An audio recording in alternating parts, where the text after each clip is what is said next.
السلام علیکم ورحمۃ اللہ وبرکاتہ۔ سامعین، مجھے امید ہے کہ آپ سبھی حضرات خیر و عافیت سے ہوں گے۔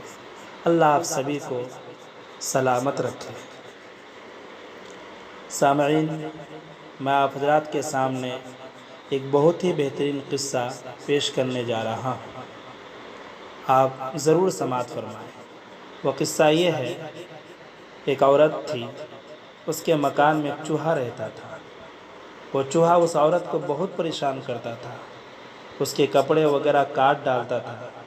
ایک روز عورت بازار گئی اور چوہے کی پریشانی سے بچنے کے لیے چوہے دانی خرید لائی اور چوہے دانی پر گھی والی روٹی لگا کر رکھ دیا۔ جب رات ہو گئی اور گھر میں ہر طرف سناٹا ہو گیا تو چوہا اپنے بل سے نکل کر باہر آیا۔ اچانک اس کو گھی والی روٹی کی خوشبو آئی۔ اب چوہا گھر میں ادھر ادھر پھر رہا ہے، گھوم رہا ہے کہ گھی والی روٹی کی خوشبو کہاں سے آ رہی ہے۔ گھومتے پھرتے ایک جگہ چوہے دانی نظر آئی اور اس میں گھی والی روٹی لٹک رہی تھی۔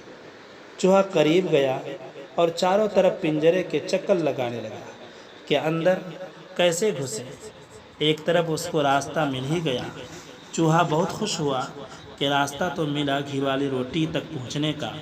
اب چوہا اندر داخل ہو کر بہت خوش ہوا اور بڑے اطمینان سے خوشی خوشی روٹی کھانے لگا۔ جب روٹی کھا چکا تو سوچا کہ اب واپس چلے، لیکن داخل ہونے والا دروازہ تو اندر داخل ہونے کے بعد فوراً ہی بند ہو گیا تھا، کیونکہ چوہے دان کا ایک راستہ کھلا ہوا رہتا ہے اور تھوڑا سا ٹھوکر لگنے کے بعد وہ راستہ بند ہو جاتا ہے۔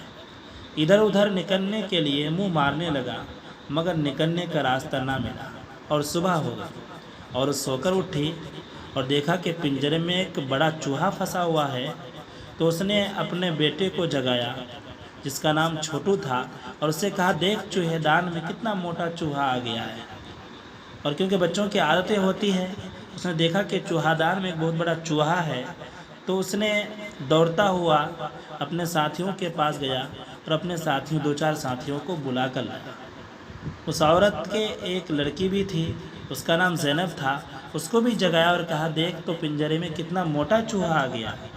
چوہے کو دیکھ کر وہ بھی گھر سے باہر نکلی اور دو چار اپنی سہیلیوں کو بلا لائی۔ یہ سب بچے اور بچیاں ہاتھ میں ڈنڈے لے کر کے چوہے دان کے چاروں طرف بیٹھ گئے۔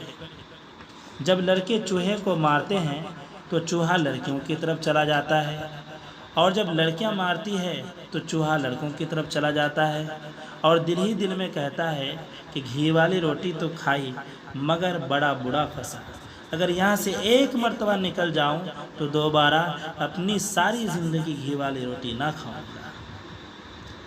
میرے دوستو، آج دنیا میں جو لوگ حلال و حرام کی تمیز کیے بغیر، فرق کیے بغیر جو کچھ ملے سب ہڑپ کرنے کی فکر میں رہتے ہیں، جب دبانے کی فکر میں رہتے ہیں، قیامت کے دن ان کا یہی حال ہوگا کہ جب اللہ کے عذابوں کو اپنی آنکھوں سے دیکھیں گے تو کہیں گے، اے اللہ، ہم کو کسی طرح ایک مرتبہ دنیا میں واپس بھیج دیجیے۔ ہم کسی پر زیادتی نہیں کریں گے، ہم کسی کے مال کو ناجائز طریقے پر ہڑپ نہیں ہڑپیں گے، کسی کے مال کو ہڑپ کر نہیں کھائیں گے، اور پکے مومن اور ایماندار بن کر آئیں گے، مگر لوٹنا نصیب نہ ہوگا۔ اس لیے میرے بھائی، اس زندگی کو غنیمت سمجھنا چاہیے اور آخرت کی تیاری موت سے پہلے کر لینی چاہیے، ورنہ پھر بعد میں پچھتانے سے کوئی فائدہ نہیں۔